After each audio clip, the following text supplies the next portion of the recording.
Good morning, Bravo bosses, and welcome to I Take Bravo Very Seriously with me, your host, Dana. Today on Monday's edition of Pop Culture Pulse Check, we are talking updates in VPR, Real Housewives of Potomac, Real Housewives of Atlanta, Real Housewives of Beverly Hills, Real Housewives of OC, Real Housewives of New Jersey, and then we get into Blake Lively's lawsuit against Justin Baldoni. Let's get into it.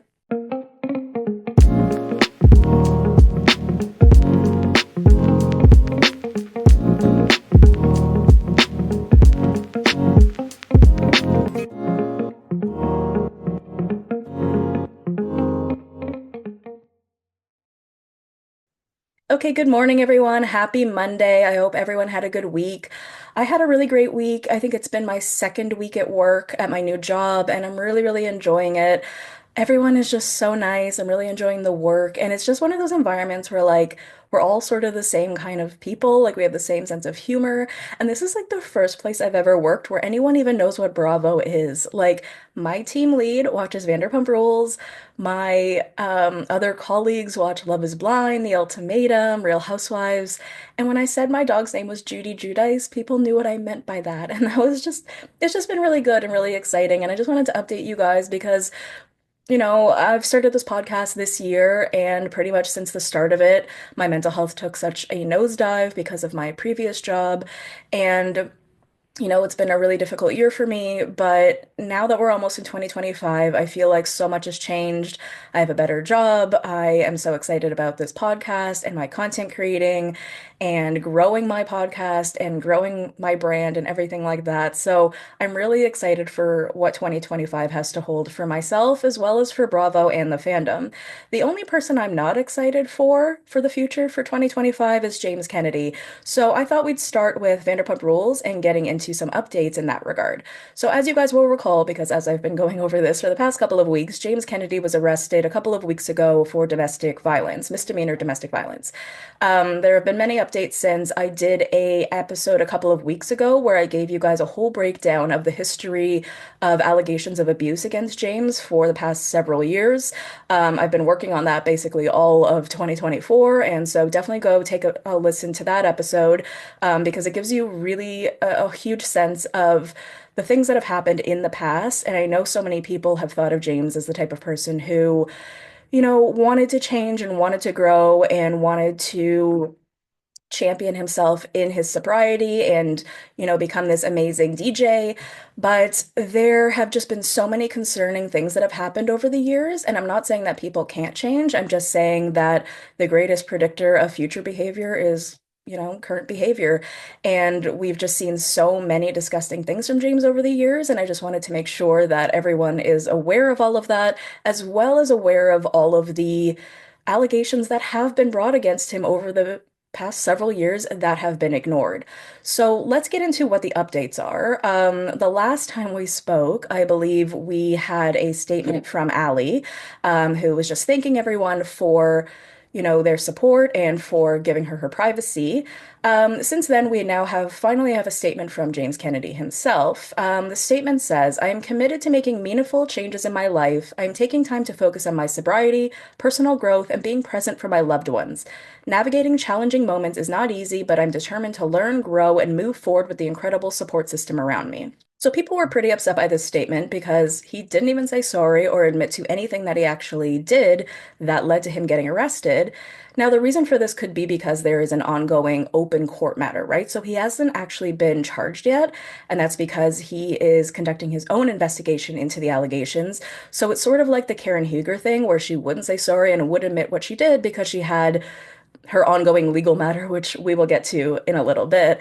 But it's still kind of, I still feel like he could have said more. And the fact that he mentions his sobriety means that the actions that led to this misdemeanor domestic violence incident most likely did have to do with him no longer being sober, which a lot of people had assumed anyways. The people who had seen him at Kathy Hilton's party said that he did seem like he was under the influence of something.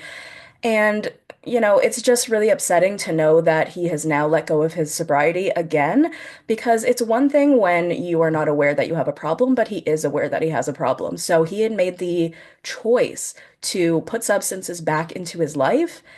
And that choice has consequences. And those consequences aren't always going to be, okay, we'll forgive you, we'll forgive you, we'll forgive you, like we have with him for many, many, many years. I think the fandom at this point is really, really done with him.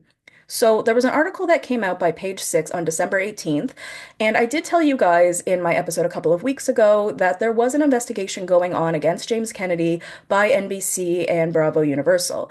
I also mentioned this way back in February because this investigation has actually been going on since November 2023. So I'm actually just going to read you guys this article from Page Six so you have a little bit more context. So the title of the article, sorry, is Bravo investigated claim that James Kennedy was violent with women a year before his domestic violence arrest. Amid a string of allegations that Bravo has failed to keep its cast members safe, Page Six has learned that the network investigated claims that Vanderpump Rules star James Kennedy was violent with women a year before his domestic violence arrest. Sources tell Page Six that in the fall of 2023, a whistleblower, who was a production insider, not me, okay, guys, it wasn't me, alerted Evolution Media, that production company that made the show for Bravo, to a laundry list of claims about Kennedy that had either been floating around behind the scenes of the show, been hinted at publicly, or even mentioned during tapings of the show. Amongst them were claims, which have not been independently substantiated by Page Six, that he attacked more than one woman he'd had a sexual relationship with. According to documents seen by Page Six, Bravo hired an independent attorney to investigate the claims. Sources tell us that the whistleblower was horrified when Kennedy appeared at the network's live fan convention BravoCon with the other cast members while the investigation was still underway. They were particularly sickened, we're told, that the organizers had him sing a song, "You Can Suddenly Become the Number One Guy in the Group," based on a running joke about the pecking order on the show, and even gave him a goofy award for colloquial excellence. Colloquial excellence. Sorry, guys, my words today. It's unclear how the investigation panned out because the network fired the show's entire cast in one fell swoop last month. Kennedy was booked for misdemeanor violence, domestic violence, on December 10th for allegedly attacking his girlfriend Allie Lewber. The news comes after Bravo said that investigations into figureheads Andy Cohen has cleared him of any wrongdoing in at least two matters: Real Housewives of New York star Leo McSweeney's claim that Cohen and other producers intentionally pushed her to fall off the wagon, and Real Housewives of Beverly Hills star Brandi Glanville's claim that Cohen sexually harassed her by sending her a video in which he said he wanted her to watch him have sex. The Real Housewives of New Jersey's Caroline Manzo has also sued Bravo, claiming in her suit that the network allowed Glanville to sexually abuse her while filming. Bravo didn't get back to us. Our rep for Kennedy didn't get back to us. So, my understanding of the investigation is that I don't know if it's officially closed, but that basically it didn't go anywhere because no one was willing to come forward. No victims were willing to come forward. And that is what typically happens in investigations like this.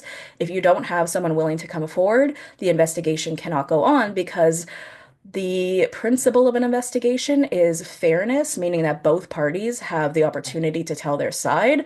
So if you only have one side, it's not a fair investigation. And while that seems so insane and so crazy that an investigation can just sort of end, even though there's all these concerning issues that are brought forward, if there's nothing to support it, it's not considered a fair investigation. That's just how it works, unfortunately. So Rachel Leviss has done a little bit of speaking on this, and she has said the following. So she made like a couple of Instagram stories. So she wrote in one story, "Last December, I was silent, quietly weighing my options and choosing a healthier lifestyle for myself. I was hesitant to start a podcast, but I knew my voice mattered, and I had the therapeutic insight to articulate why I made the choices I did, even if I was met with harsh criticism and people not wanting to hear what I had to say. This year, I showed up for myself in the most courageous way I ever have, over and over again. Because of that perseverance, I feel connected with others who have similar stories, and I feel excited to see what we can accomplish in the next year."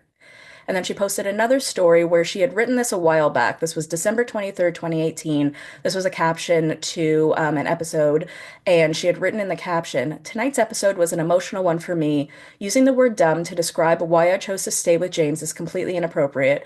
I grew up not knowing I had a learning disability and wasn't diagnosed with ADD until college.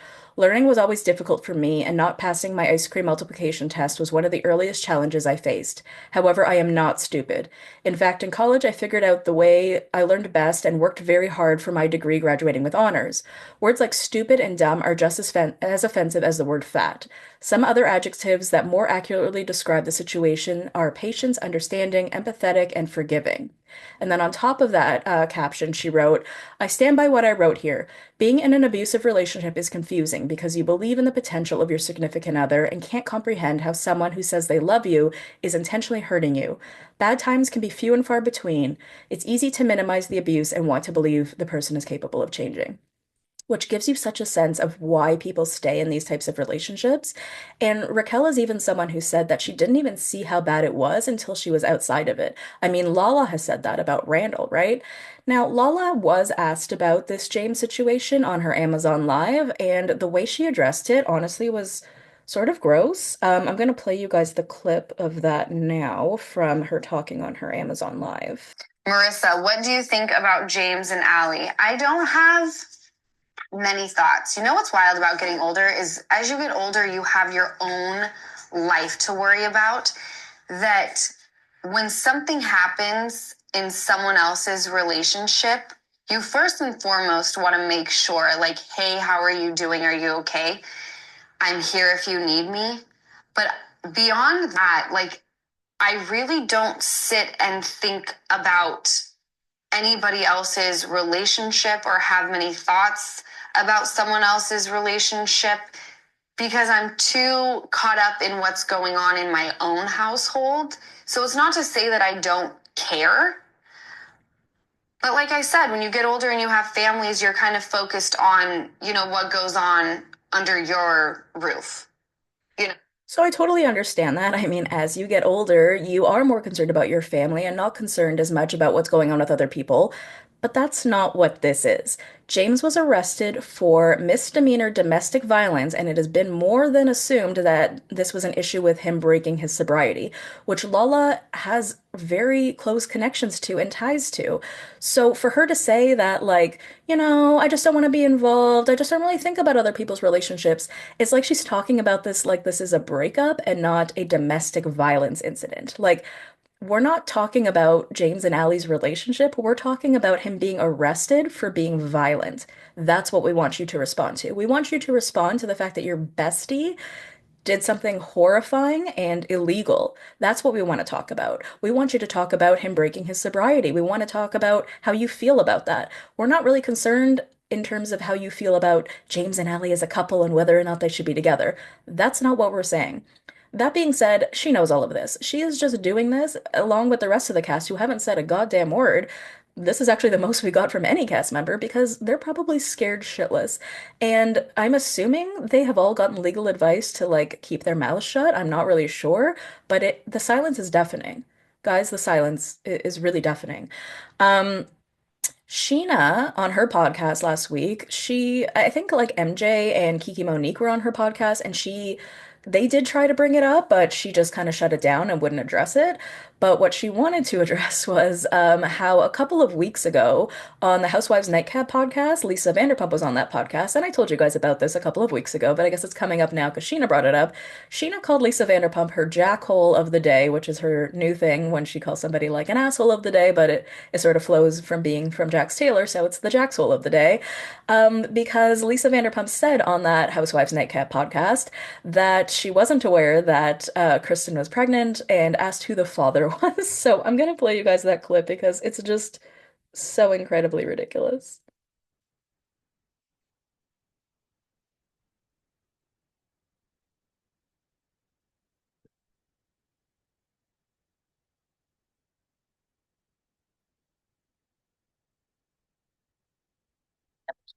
But yeah, she's pregnant. I yes. How? Lisa's like, on earth okay. did that happen? I was surprised. It's just, Why? I don't know. I'm only surprised when someone gets pregnant. Really? It's a big deal. So Who's no the gift for father? Kristen. Do we know? Yes, We do. yes, her fiance. He lives Oh, she's Yes. getting married? Yes, and she's like Oh, finding success on the Valley. okay, I'm and really not very involved in the Valley, even though I'm one of the producers. I'm really not very involved. The underground. you've been Ridiculous. And like I said to you guys a couple of weeks ago, like Lisa, not only are you our producer, but like Luke Kristen's fiance, is a main cast member on the show that you are a producer of. You know who the cast members are. Like, her disdain for Kristen over the years has been like this ongoing joke, but it's kind of interesting now that people are just like coming for Lisa and they don't care. Like, I was actually shocked that Scheana called Lisa Vanderpump her jackhole of the day. Like, Sheena and the rest of the cast members have spent the majority of the past 10 years really sucking up to Lisa, but I guess they have no reason to now that there's no show. But I am just flabbergasted that people are just willing to come out of the woodwork now on Lisa. So a clip was posted, or like the clip I just played, was posted on Instagram like a million times, and Kristen reposted it with the caption of a clown, meaning Lisa's a clown. And I'm just like, I'm obsessed with this. This is so funny. And then Nick Viall also decided to come for Lisa a little bit with regards to Kristen and with regards to James. So there was an article that came out about Lisa saying that she didn't know who Kristen's fiance was or who the father was. And Dick Val wrote on a post about that saying, "What kind of person protects a man arrested for DV while shading one of his exes?" Then he said, "I used to be such a fan of LVP, the respect is all gone. For what it's worth, I've had the pleasure of meeting Luke, and it's easy to see he's going to be a great dad and loves Kristen very much. He has 10 times the character than most of the men Lisa has defended over the years."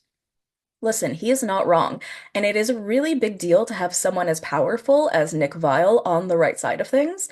It's also interesting to see so many people who have such close ties to Bravo, like people like Nick Viall and some other big podcasters who, yeah, have like partnerships with Bravo and such big connections to Bravo and go to Bravo parties and have partnerships with like all the associated organizations come out of the woodwork and say, Bravo, you are not doing good. This is not a good thing.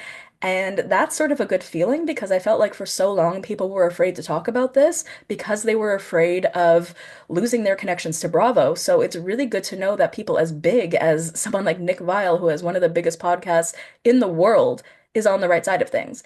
That being said, he has been playing this game this week where he has been acting like it is news to him that there is this history with James.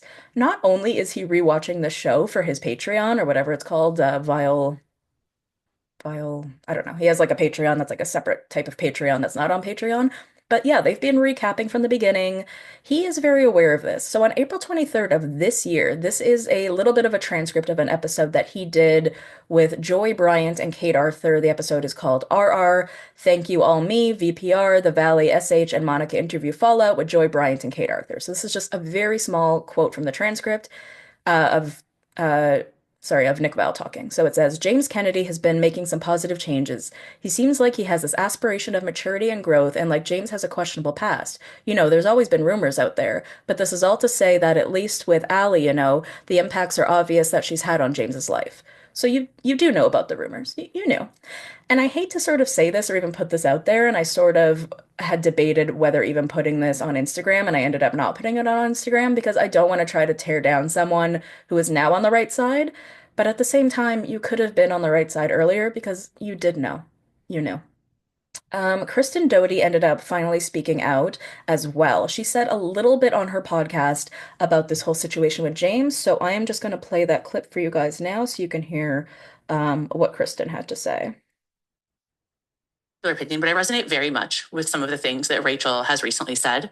But I do want to say that me relating to her experience does not negate the fact that I do not support her lawsuit against Ariana. I still think that's very ridiculous, but two things can be true at the same time. Like two things can happen at the same time and one does not have to do with the other. So I know, again, like I said, very little at this point about the James situation, and it's for good reason. Something that Rachel said was that it is very heavy to re-examine, and I couldn't agree more. It is also very heavy to think about the too many moments that I lived, and it is all very triggering. And I have battled with speaking out to like help with my healing, but then also needing a break to maintain my peace in this pregnancy. So it's like really been a big battle between those two things. So I do have some things to say. I will address it soon. And for just now, I want to say, James Kennedy, domestic abuse is not a challenging moment. Okay. And to Allie, I hope that you have all of the support that you deserve. So that is all. So we've been waiting for Kristen to say something for years, obviously, and it's not really a simple matter of like, why won't you say something? Are you worried you're going to get fired by Bravo? It is not that simple. Like she said, it is really re-triggering and re-traumatizing to bring things back up that you have either moved past or buried or moved on from. So while we want Kristen to tell us her story and we will be there to support her if she ever does, it's completely understandable if she ends up deciding that she doesn't want to, especially given that she's pregnant right now. I totally understand her wanting to protect her peace. And I feel like we're also at sort of an interesting stage where it seems like there is enough of the fandom and enough people who are angry about James that we may not even need Kristen to tell her full story. It seems like she finally has enough people on her side because, as you will recall, for many years people considered Kristen crazy Kristen and wouldn't believe anything that she said. And then she got canceled, and now she is almost like one of the most popular people in the reality TV space, and no one believes her more and nobody values her more. And that being said, I just feel like if she doesn't want to tell her story, we know that it's true and we know that we believe her regardless. So, Kristen, we wish you all the best. If you want to come out, we will listen. And if you don't, we completely understand. Okay, so let's move on to a less heavy topic because this has been quite a bit. Let's move on to the Real Housewives of Potomac because I did tell you we had some information on Karen Huger. So, as you will Okay, so let's move on to a less heavy topic because this has been pretty heavy. And let's move on to the Real Housewives of Potomac, which I told you we would have to talk about with regards to Karen Huger because she was finally went to court, went to trial, and she was found guilty of a DUI. So I'm going to read you this article from People. It says Karen Huger has been found guilty on nearly all counts of being charged with a DUI in Maryland in March. Although we are disappointed in the jury's verdict, we of course respect their decision and appreciate their time hearing our case, the Real Housewives of Potomac Star's attorney, A. Scott Bolden, tells People exclusively in a statement. Bolden, a partner of Reed Smith Law Firm, adds, "We continue to reserve Mrs. Huger's right to appeal and intend to fully pursue justice on her behalf. We appreciate your support and prayers for Mrs. Huger, and her family at this time. Other charges include failure to control vehicle, speed on the highway to avoid a collision, driving a vehicle in excess of reasonable and prudent speed on the highway, driving a vehicle on the highway with suspended registration, and failure to notify administration of change of address within 30 days. She was found guilty of all charges except reckless driving, her rep tells People. The reality star is scheduled to be sentenced on January 29th.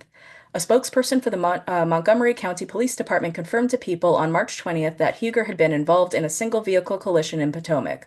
Law enforcement said that the television personality crossed a median and struck multiple street signs but was not injured at the time of the crash. After the March 19th incident, Huger, 61, was charged with a DUI and DWI, negligently driving a vehicle in a careless and imprudent manner, endangering property, life, and person, as well as recklessly driving a vehicle in wanton and willful disregard for safety of persons and property. Authorities also reportedly told TMZ, who was first to report the news, that Huger was allegedly driving in an aggressive manner and very fast before the collision. At the time of the incident, she was not arrested, however. She received several citations.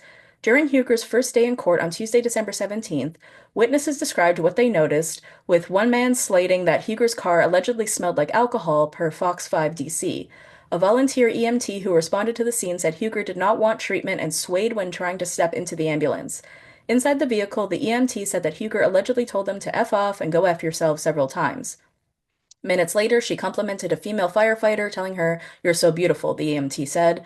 The jury also saw body cam footage on Tuesday, where one officer was seen telling Huger she was hammered, a claim she called bullshit in the footage. Huger broke her silence on the incident in a statement to TMZ on March 20th. The reality star, whose parents died within 7 months of each other in 2017, said she was experiencing a moment of grief in the evening of the crash. With the passing of my beloved mother, grief comes and goes in waves, and with Mother's Day's approaching, it has felt more like a tsunami, she said. Last night I met a girlfriend for dinner. We talked and brought up some very emotionally sensitive topics. I was crying on my way home and saw a car heading right for me. She continued, I swerved to avoid the head-on collision, hit the driver, and then a tree. I'm hurt, bruised up a bit, but so grateful I'm alive. I did receive citations, one of which was unrelated to the incident, which is understandable, but what was most surprising is that the car that almost hit me just drove away. Huger concluded by reminding fans to understate your emotional state before getting behind the wheel, crediting her mother, whom she called her guardian angel, and her seatbelt for saving her life. Now, you will recall that this is the second time that Karen has been charged with drinking and driving. And, this is super concerning. I also didn't love the way that she handled it this season on the show. And it is similar to the James situation, like I said, when you have an open court case. But at the same time, you can't really expect people to support you and rally around you if you refuse to talk about it and you refuse to say sorry and you refuse to admit that you did something wrong because she hasn't really here. Because I understand that she was in a really shitty state that night, her emotional state, her mental state. And drinking is fine. If you want to drink, have at it, but then just take an Uber home. That's the part I don't understand. Now, the body cam footage that has been released is pretty wild. I don't know if you guys have seen this across Instagram. I'm gonna play you a few clips of this. It's sort of hard to hear all of it, but like she's literally calling herself like the Grand Dame and Thomas Jefferson's concubine. It's just like the weirdest shit I've ever seen, but I'm gonna play you guys a few of these clips. What's your name? It's Kyle. Here. They call me the Grand Dame. Grand Dame? I don't know what the fuck that's about. Andy Cohen did that. Go ahead. What? Andy Cohen. Andy Cohen calls her that. I'm black, I'm Russian, I own my station. I'm here. I would rather, remember, I don't like video it. not Okay, recorded. so I'd rather it's her okay. not do a lot of talking at this point anyhow. That's Because Ray. she's probably a little bit upset Well, I'm after stuck. I'm the stuck. thing, so she's. Can I ask you where you're coming from tonight? She said she was coming from a friend's house. Okay. Which way were you driving on out of Oakland? Where you have it? Yeah, Were you coming from Bradley? You have it? Um, Are you okay?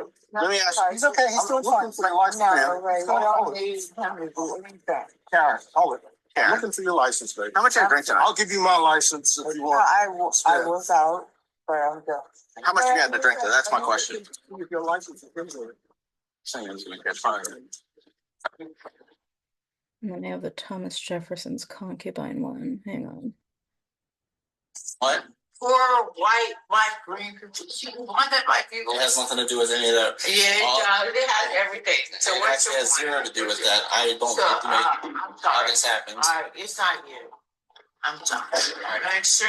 You're just gonna read- I am Thomas Jefferson's concubine. The computer's And gonna I- fit so reading that after phone. the All I day, need your to do point is is listen. what? No, what you need to do is tell me what. All I need you to do is listen. That's what I'm trying to tell you. Yes. Okay. It is clear from this body cam footage that she is wasted, like beyond wasted, like something I've honestly never seen. Like, I can't imagine going to dinner with a girlfriend and getting this sloshed, but she was. Like, the fact that she's like, Andy Cohen calls me the Grand Dame, like, it's so insane. It's just so crazy.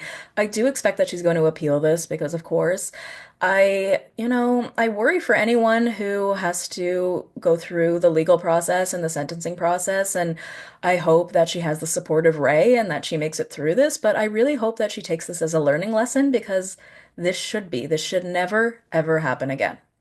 Okay, let's move on to the Real Housewives of Atlanta. I don't know if you guys remember Peter Thomas. He was previously married to Cynthia Bailey. He had a bunch of businesses. He had like these sports bars called like One. I forget, or one or two or things like that. And he has just like a lot of different businesses. But then he got convicted for not paying his taxes. So I'm going to read you guys this TMZ article that just came out. It says that Real Housewives of Atlanta star Peter Thomas sentenced to 18 months in prison after pleading guilty to tax case.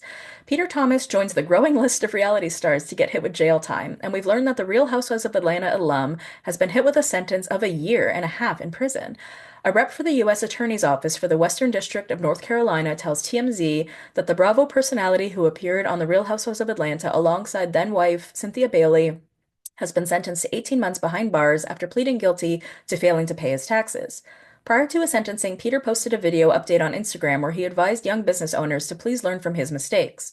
In his message, he said he was willing to face the music and consistently withholding taxes for businesses over 10 years.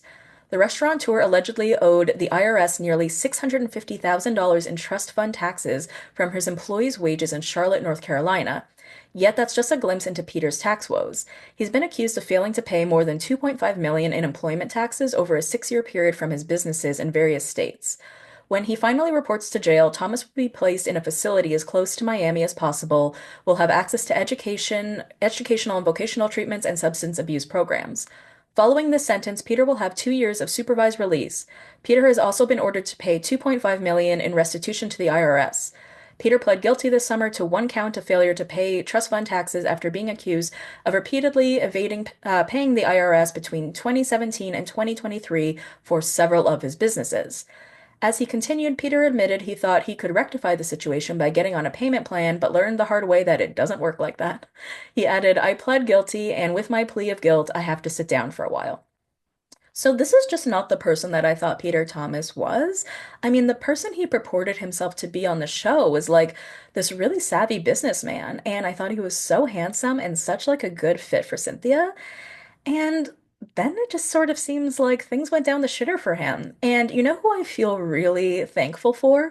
Wendy from The Real Housewives of Potomac. Because I don't know if you guys remember last season or the season before, Peter Thomas was on a couple of episodes because he was talking with Wendy about starting a business venture together. And like, thank God that never happened. Thank God. Because can you imagine what this would have done to Wendy's life, her other businesses, and everything else? Like, this man is not the kind of man you want to go into business with. That is for sure.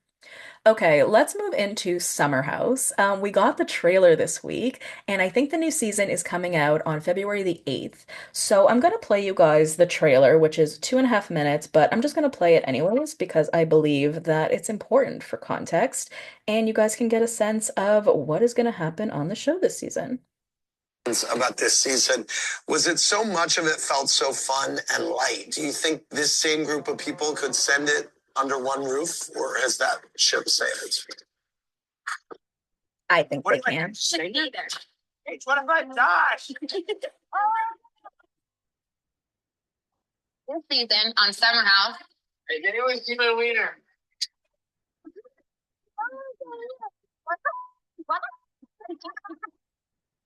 I thought we had no idea what's going on. How do you do it? I heard a rumor that there could be a girl. I heard she's hot. So tall. Yeah. What's your name? Lexi, I want to make sure this is like a thing where we're only getting to know each other. My last night as a single man. You're insane, dude. Look at this guy. Can you guys tell me how we're feeling about Emerald? 2 stories, 18 rooms. You walk in, 2 couches right there, a sex swing in your face. 37 pounds. How many people did you have sex with again? Just last night. Just yesterday. Just 2.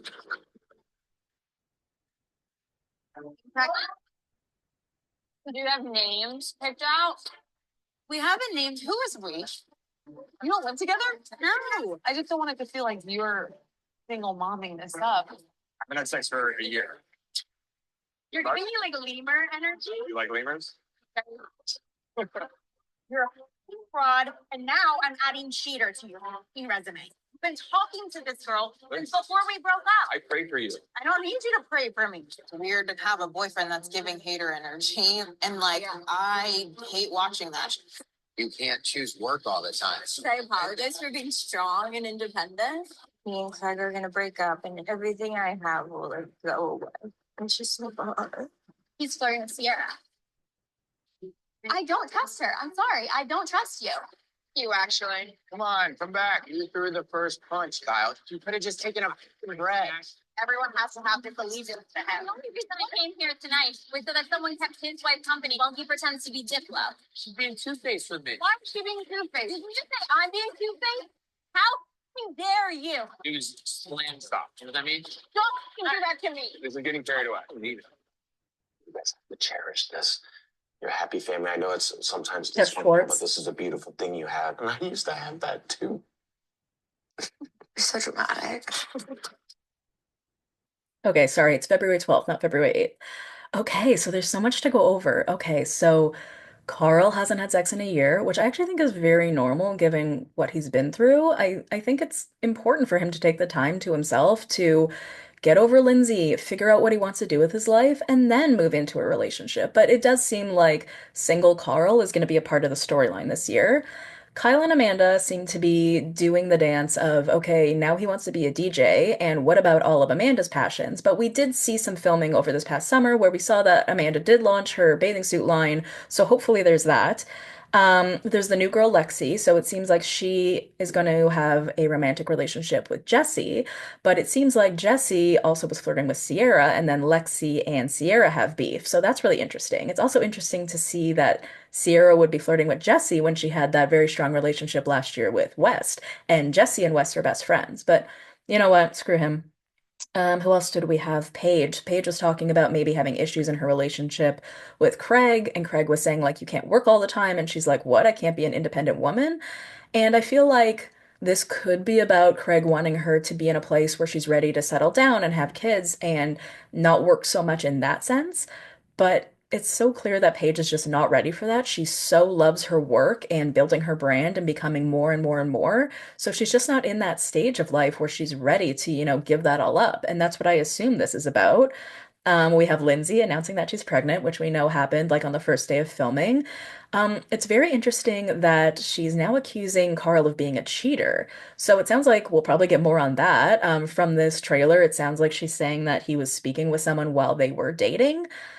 I don't think he cheated on her at all, like not even a little bit. But I could see Lindsay trying to create a narrative to sort of help herself get over this and to sort of help herself navigate trying to live with your ex by hating him, right? Like it's so much easier to get over someone when you hate them. And so I think she's trying to create things now, to justify in her mind why she should hate him, like he's a cheater, for example. And then there's also some scenes of Danielle, because you'll remember that last year she announced that she was no longer going to be part of the show, but we did see her filming a bit this season throughout the summer, and she was in the trailer, so it seems like she's expressing concern to Lindsay that Lindsay and her boyfriend aren't living together and that she may end up sort of acting as though she's a single mom. And we did hear that from Lindsay throughout many interviews that she's done, that she and her boyfriend aren't living together, but that they live very close to each other. Um, I I only think it's odd. Like, I think if you don't feel ready to move in together, that's great. I completely understand that. That's totally normal. The only part that I think is odd is just because you have a newborn baby, and I'm hoping that he's at least spending many, many nights because she shouldn't have to be doing all the nighttime stuff alone. Then there's this new guy, Arul, I think is his name. And so he seems to be like, a guy who just loves to bang ladies all day, every day. He has a sex swing. He's sleeping with two girls in one night. So it sounds like he sort of fits the mold of what Summer House was initially intended to be, which was partying on the weekends, sleeping with a bunch of randoms, and then coming back to the city to work. So it sounds like it'll be a pretty good season. I'm pretty excited about it. What I'm most excited, honestly, is just to see how Carl and Lindsay interact with each other. It's going to be so awkward and weird no matter what, but I'm here for it and I can't wait to see it. Sorry. Okay, let's move on to the Real Housewives of Beverly Hills. So, as we've seen for quite some time, Mauricio has been out there with many different ladies, and now we've been seeing him with a new lady. So, there was an article that came out from page 6 on December 19th that Kyle was hurt because there's this new woman that Mauricio was seen taking pictures with. So it says Kyle Richards felt particularly heartbroken when she saw photos of estranged husband Mauricio Umansky kissing model Claudia Kay, a source exclusively tells page 6. Kyle Richards felt particularly heartbroken when she saw Mo kissing another woman for more reasons than one, the insider said.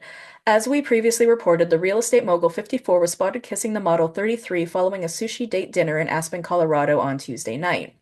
Kyle Richards felt particularly heartbroken when she saw the photos. And the real estate mogul was okay. Wait, this is all the repeating.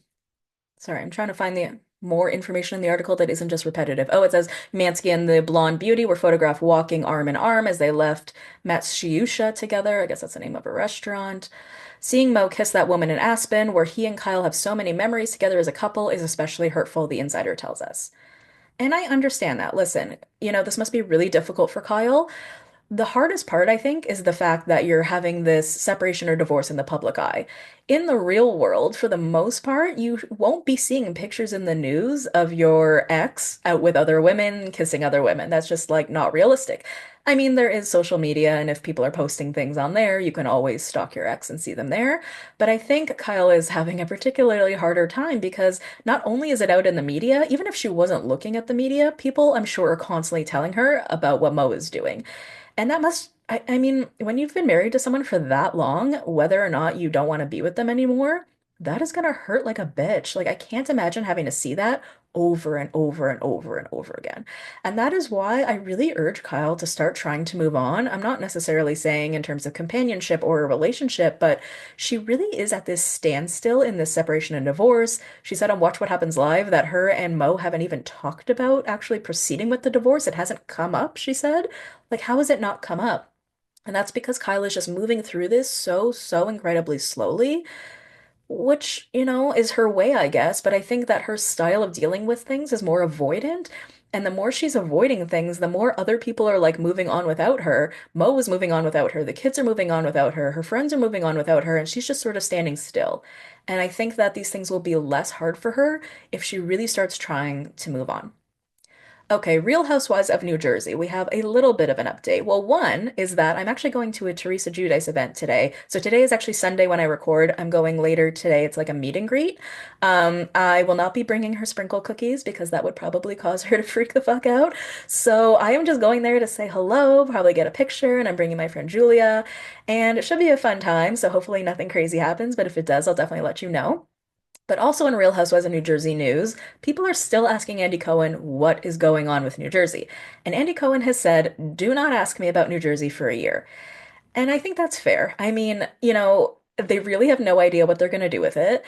We've heard Jackie Goldschneider say, I think on her podcast a week or two ago, that she just wants to sort of know either way so she can make plans. It would just be easier to just know. And I get that, but they're in such a clusterfuck of a space where I can understand why they don't know how to move forward and that it's going to take some time for them to figure it out. That being said, I hope it's not too long because there is this weird, dance you can do where if too much time passes, people could end up forgetting about it and not necessarily wanting it anymore. Vanderpump Rules, we waited a really long time to figure out what was going to go on with it. People weren't happy with the result regardless, but a year sounds like a really long time, even if it's a year from now, because it's already been so much time since The Real Housewives of New Jersey last filmed.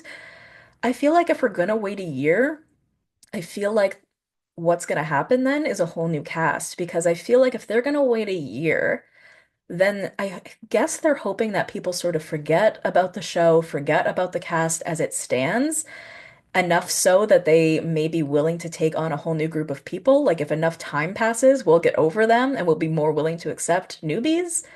That's maybe what I'm assuming is going on here and why it's taking a year, or just trying to figure out what you're going to do with this cast of people who hate each other. I mean, that could take a year as well.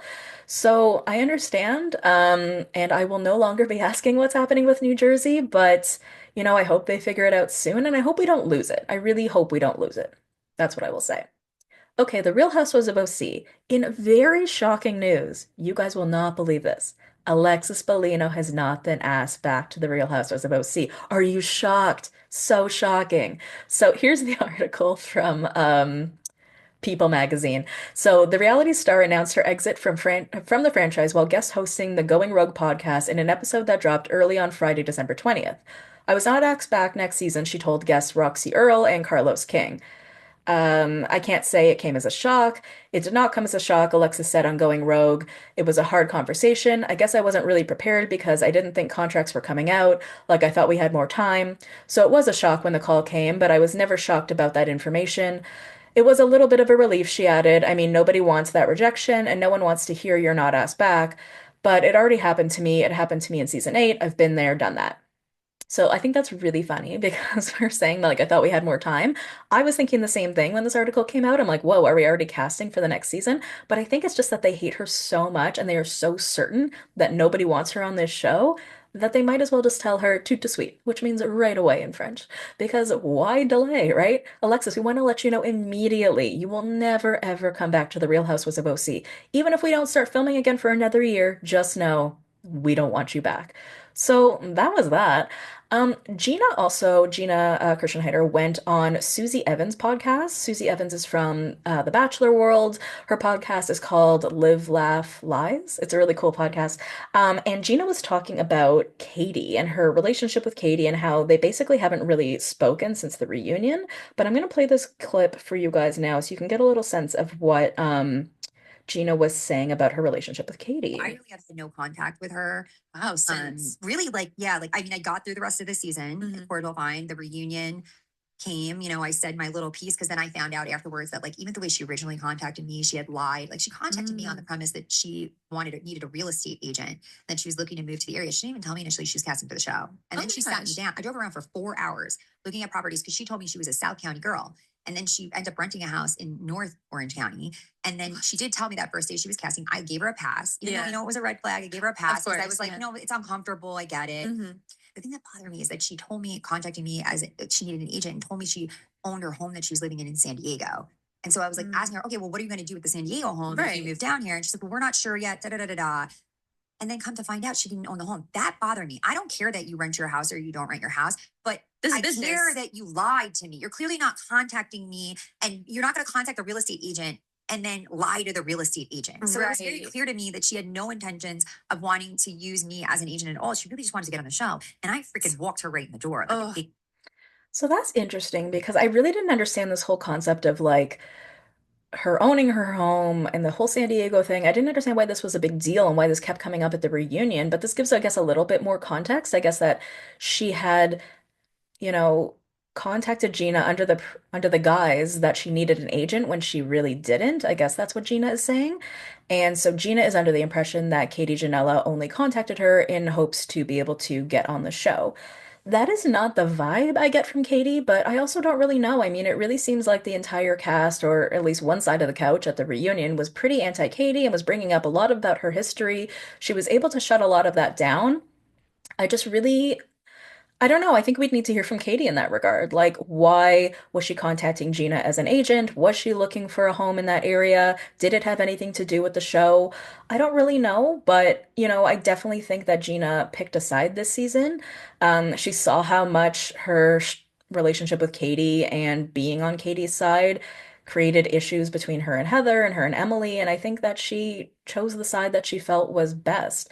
And in all honesty, she didn't even know Katie that long anyways. It's not like Katie was like this lifelong friend and she was like, fuck Katie, I'm gonna, support all my other friends who are on the show and not this new girl who I'm just gonna throw under the bus. No, that's not the situation because they were never really friends. They only had met like maybe a few months prior to the show beginning to film, right? So, I I don't know what's going to happen there. I do hope we have Katie back next season. I do think she was good casting, but I guess it's just going to be a lot of Katie, Jen, and who else was on that side of the coast? Well, Katie and Jen mostly. I mean, they're like best friends. They are so close and such a support system for each other, so I can't see them getting rid of Katie. But I'm also not sure if Katie would want to come back, given that she just doesn't have a good relationship with so many of the women on the show. All right, now on to our biggest story of the day. Now, I normally don't do real pop culture stuff if it's not reality TV related, but this is such a big story that I sort of felt like I had to. So I'm sure that you all heard that Blake Lively is suing Justin Baldoni for sexual harassment in regards to the movie It Ends With Us. Now, I'm sure you guys remember all of the drama that was going on with this movie earlier this year. I did not see the movie. I was not really keeping up with much of the drama because I honestly did not care. It was not part of my world. But from what I understood, that they start together in this movie. It ends with us. It was Justin Baldoni's movie. It was based on a book written by Colleen Hoover, and it was about domestic violence. And when the movie came out, there started becoming a lot of questions about the fact that none of the cast were posing for pictures with Justin Baldoni. None of the cast was following him. It didn't seem like they were doing press together. And then things were coming out that Blake Lively was maybe difficult to work with and that she was claiming things that made her uncomfortable. And then all these other weird things started coming out of the woodwork from like years ago, where like she may have made like a crusty comment in an interview. And it really sort of seemed like people were willing to listen to this and take down Blake Lively, who for so many years was beloved. She was like basically one of America's sweethearts. So it's crazy to think that this mentality that this movie, that this entire thing could have taken down such an amazing star.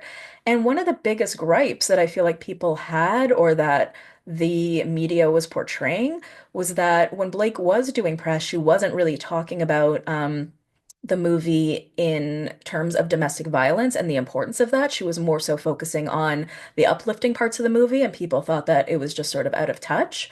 And so now that she's suing him, there is a lot of information that has come out, including text messages from his PR reps that are saying horrifying things like, we can bury her, we could bury anyone.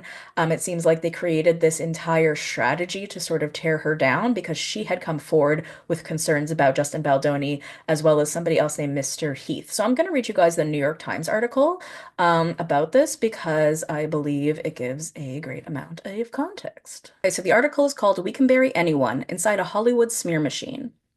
Last summer, as the release of It Ends With Us approached, Justin Baldoni, the director and star of the film, and Jamie Heath, the lead producer, hired a crisis public relations expert. During shooting, Blake Lively, the co-star, had complained that the men had repeatedly violated physical boundaries and made sexual and other inappropriate comments to her. Their studio, Wayfarer, agreed to provide a full-time intimacy coordinator, bring in an outside producer, and put other safeguards on set. In a side letter to Miss Lively's contract signed by Mr. Heath, the studio also agreed not to retaliate against the actress. But by August, the two men who had positioned themselves as feminist allies in the #MeToo era expressed fears that her allegations would become public and taint them, according to a legal complaint that she filed on Friday. It claims that their PR efforts had an explicit goal to harm Miss Lively's reputation instead. Her filing includes excerpts from thousands of pages of text messages and emails that she obtained through a subpoena. These and other documents were reviewed by the New York Times. There have long been figures behind the scenes shaping public opinions about celebrities, through gossip columns, tabloids, and strategic interviews. The documents show an additional playbook for waging a largely undetectable smear campaign in the digital era. While the film about domestic violence was a box office hit making nearly $350 million worldwide, online criticism of the actress skyrocketed. He wanted to feel like she could be buried, a publicist working with the studio and Mr. Baldoni wrote in an August 2nd message to the crisis management expert Melissa Nathan. "You know we can bury anyone," Miss Nathan wrote. In the following weeks, Miss Nathan, whose clients have included Johnny Depp and the rapper Drake and Travis Scott, went hard at the press, pushing to prevent stories about Mr. Baldoni's behavior and reinforce negative ones about Miss Lively, the text messages show. Jed Wallace, a self-described hired gun, led a digital strategy that included boosting social media posts that could help their cause. An attorney for Wayfarer said in a statement to the Times that the studio, its executives, and public relations representatives did nothing proactive nor retaliated against Miss Lively and accused the actress of another desperate attempt to fix her negative reputation. These claims are completely false, outrageous, and intentionally salacious with an intent to publicly hurt and rehash a narrative in the media, the lawyer Brian Freeman wrote. Mr. Freeman did not address her allegations about misconduct during the filming by Mr. Baldoni and Mr. Heath. He alleged that Miss Lively planted negative and completely fabricated and false stories with the media about Mr. Baldoni, which he said was another reason why Wayfarer Studios made the decision to hire a crisis professional. The effort to tarnish Miss Lively appeared to have paid off. Within days of the film's release, the negative media coverage and commentary became an unusually high percentage of her online presence, according to a forensic review she sought from a brand marketing consultant. Miss Lively, who is married to the actor and entrepreneur Ryan Reynolds of the Deadpool fame and is close with Taylor Swift, experienced the biggest reputational hit of her career. She was branded tone-deaf, difficult to work with, and a bully. Sales of her new hair care line plummeted. Is Blake Lively set to be canceled? Read a Daily Mail headline 1 week into the attacks. Mr. Baldoni, by contrast, emerged largely unscathed. This month, he was honored at a star-studded event celebrating men who elevate women, combat gender-based violence, and promote gender equality worldwide. On Saturday, however, after this article was published, the talent agency William Morris Endeavor stopped representing Mr. Baldoni, said Ari Emanuel, chief executive of Endeavor, the agency's parent company. Miss Lively's complaints against Mr. Baldoni, Mr. Heath, Wayfarer, Steve Sarowitz, a co-founder of the studio, Mr. Wallace, Miss Nathan, and Jennifer Abel, and another public relations executive involved in the campaign, alleges sexual harassment and retaliation among other claims. The complaint filed with the California Civil Rights Department is a precursor to a lawsuit. In a statement, Miss Lively said, "I hope that my legal action helps pull back the curtain on these sinister retaliatory tactics to harm people who speak up about misconduct and helps protect others who may be targeted." She also denied that she or any of her representatives planted or spread negative information about Mr. Baldoni or Wayfarer. "We should have a plan."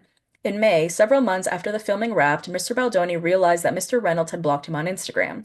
"We should have a plan for if she does the same when the movie comes out," Mr. Baldoni wrote of Miss Lively in a text exchange that included Miss Abel, a publicist who had long been working with him, and Wayfarer.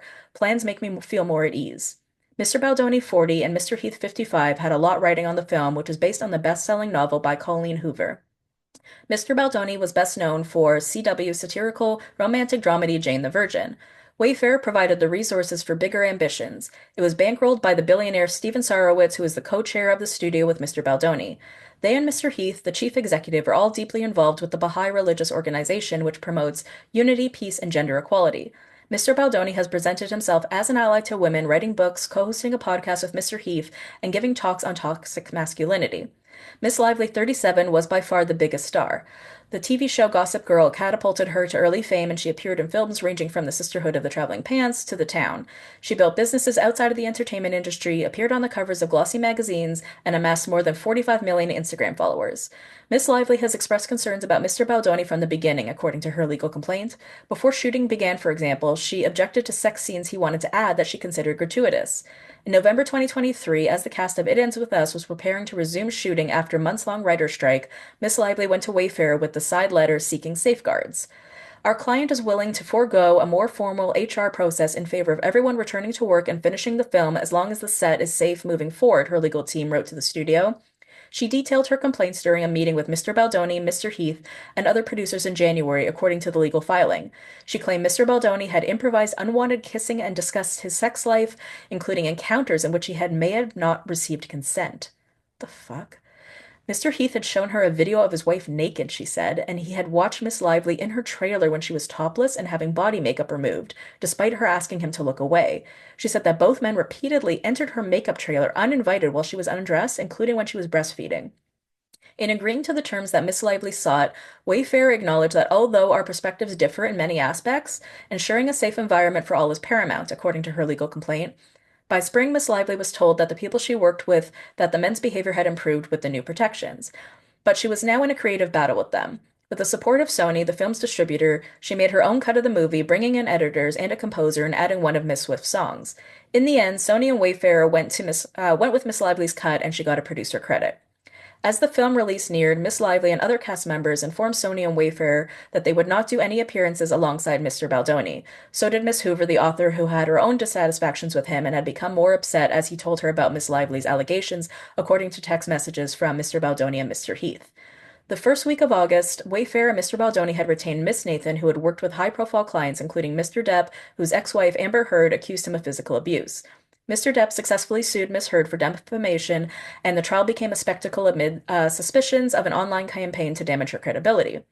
This year, after a decade at the New York consulting Hiltzik Strategies, Miss Nathan started her own firm, Tag PR. Its majority stakeholder is a company run by the entertainment industry executive Scooter Braun. In an initial planning document sent to Wayfair and Mr. Baldoni on August 2nd, Miss Nathan suggested media talking points, including that Miss Lively used an imbalance of power to take creative control of the film, but Mr. Baldoni wanted more. Not in love with the document they sent, he responded in a text exchange that included Miss Abel and Mr. Heath. Not sure I'm feeling the protection I felt on the call. Miss Abel relayed his frustration to Miss Nathan. I think you guys need to be tough and show the strength of what you guys can do in those scenarios. He wants to feel like she can be buried. Of course, but you know when we send over documents, we can't send over the work we will or could do because that could get us in a lot of trouble, Miss Nathan responded, adding, we can't write we will destroy her. Moments later, she said, imagine a document saying all the things that he wants ending up in the wrong hands. You know we can bury anyone, she wrote. 3 days later, Mr. Baldoni texted Miss Abel flagging a social media thread that accused another celebrity of bullying behavior and had generated 19 million views. This is what we would need, he wrote. Miss Nathan soon floated proposals to hire contractors to dominate social media through full social accounts takedowns by starting threads of theories and generally working to change narrative. All of this will be most importantly untraceable, she wrote. Jennifer Abel in a text said, I think we need to put the social combat plan in motion. Melissa Nathan said, so do I. Within days, the group was working with Mr. Wallace, whose company Street Relations offers services ranging from public relations to more opaque crisis management. He is a somewhat enigmatic figure with very little digital trail, but court records show that his clients have included Paramount Pictures and the YouTube personality Aiden Ross. And in a since-deleted LinkedIn profile, Mr. Wallace described himself as a hired gun with a proprietary formula for defining artists and trends. The August 6th premiere brought the first wave of press coverage questioning what had happened during the filming. A Hollywood Reporter story speculated about a rift between Miss Lively and Mr. Baldoni after TikTokers noticed that the two stars didn't pose for photographs together and that Miss Lively and the other cast members didn't follow Mr. Baldoni on Instagram. Miss Nathan had already been speaking to other journalists according to text messages. When Miss Abel wrote to her on August 4th saying, "I'm having reckless thoughts of wanting to plant pieces this week of how horrible Blake is to work with just to get ahead of it," Miss Nathan replied that she had already spoken off the record to an editor at the Daily Mail. "She's ready when we are," Miss Nathan wrote. A fury of articles followed the Hollywood Reporter piece. Many made it seem as if the only rift was over creative control. Some journalists have gotten wind of complaints about Mr. Baldoni's behavior, but none of the most serious ones were published. "He doesn't realize how lucky he is right now," Miss Nathan texted Miss Abel. In other exchanges, Miss Nathan claimed that she had kept allegations against him out of stories, writing in one message that major news outlets were standing down on HR complaints. So these are texts from Jennifer. They say, "So are we in the clear now? Did we survive?" Melissa says, "We survived. All press is so overwhelming. We've confused people. So much mixed messages. It's actually really funny if you think about it." Meanwhile, an online backlash against Miss Lively was underway. It is impossible to know how much of the negative publicity was seeded by Mr. Nathan, Mr. Wallace, and their team, and how much they noticed and amplified. On August 10th, Giudice Fla, a Norwegian entertainment reporter, uploaded a 2016 YouTube video interview in which Miss Lively snapped back when Miss Fla commented on her baby bump and remained testy for the rest of the conversation. Miss Flaw titled it "The Blake Lively Interview That Made Me Want to Quit My Job," and told the Daily Mail that it's time that people behaving badly in Hollywood, or anywhere else for that matter, get called out for it. It wasn't the first time she had posted a video aligned with a client of Miss Nathan. In 2022, in the midst of the Mr. Depp's legal battle with Miss Heard, Miss Flaw posted clips of her interviews with the actor tagged #Justice for Johnny Depp. During the film rollout, Miss Lively was also accused of being insensitive about domestic violence. The official promotional plan instructed the cast to focus more on uplifting aspects of the movie than on abuse, and to embrace a floral theme. In several appearances, she never made reference to domestic violence at all, and she faced criticism when her Betty Boo's beverage company was promoting the film, given that the role alcohol can play in abusive relationships. Seeing the blowback, the text messages show, Mr. Baldoni and his PR team decided instead to highlight survivors of domestic violence in his interviews and social media.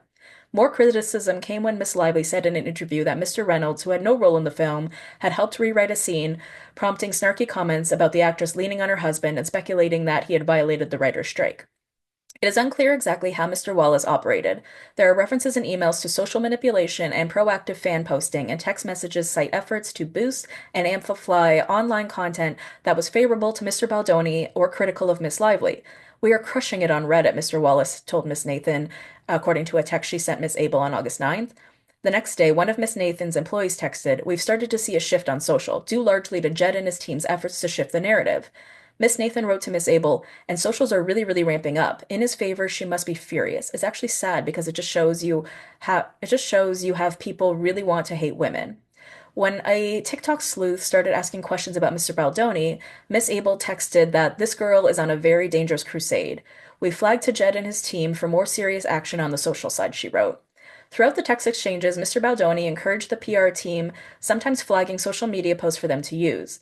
On August 15th, he proposed flipping the narrative on a positive story about Miss Lively and her husband by using their own words against them.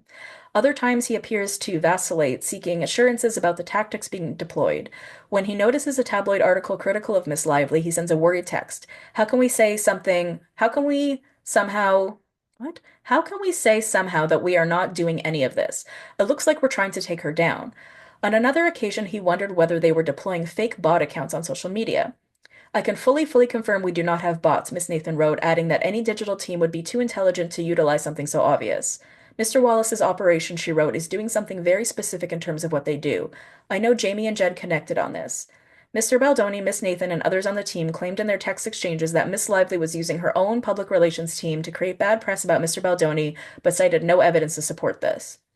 On August 16th, Miss Nathan shared the Daily Mail article headline, "Is Blake Lively Set to Be Cancelled?" with references to hard-to-watch videos and a tone-deaf promotional Q&A. "Wow, you really outdid yourself with this piece," Miss Abel responded. "That's why you hired me, right?" Miss Nathan replied. "I'm the best." A brand marketing consultant, Tara Keat, produced a report in August for Miss Lively that concluded that she had likely been the object of a targeted multi-channel online attack, similar to one against Miss Heard, and that it was damaging her reputation. The report did not identify who was behind the attack, but by analyzing the entirety of Google's search index for Miss Lively's name, it found that 35% of the results also included a reference to Mr. Baldoni. This was highly unusual given the length of her career, the company said, and suggested that the media environment was being manipulated. A separate report by Miss Lively's hair company, Blake Brown, concluded that the social media onslaught also had a negative effect on that business. Her product line, which was launched in August with record-breaking sales, estimate that it lost as much as 78% in sales. With the recent arrival of It Ends With Us on Netflix, Mr. Baldoni has begun another round of promotion and messaging. In an interview on Access Hollywood, he said there has never been an excuse to hurt a woman physically or emotionally. He added, "We men have to step up and figure out how we can be better allies." So, sorry, that was a long article, but I just wanted to make sure you guys had all of the context. So, again, basically what has happened here is that a woman, Blake Lively, came forward with concerns about how she was being treated on set, and instead of dealing with those appropriately, Mr. Baldoni and his other colleagues and PR reps tried to take Blake down, and it worked. And now she's suing him for that, and good for you. I mean, the things that have come out in this, these text messages, the fact that they walked in on her while she's breastfeeding, apparently Justin Baldoni was also talking about, like, people that he slept with, and that he used to have a porn addiction, and he used to really talk to her about that. What is this? It is just so bizarre to me because the person that I thought I knew, Justin Baldoni from Jane the Virgin, this was a man who really was an ally to women. That is how he purported himself. He had this podcast called Man Enough, I think, and he really, really was. I mean, that's what I thought, knowing of him and following him throughout the years. He was a man who really, really supported women, empowered women, and was an ally to women. So to hear all of this, I am like flabbergasted that this is the man he turned out to be.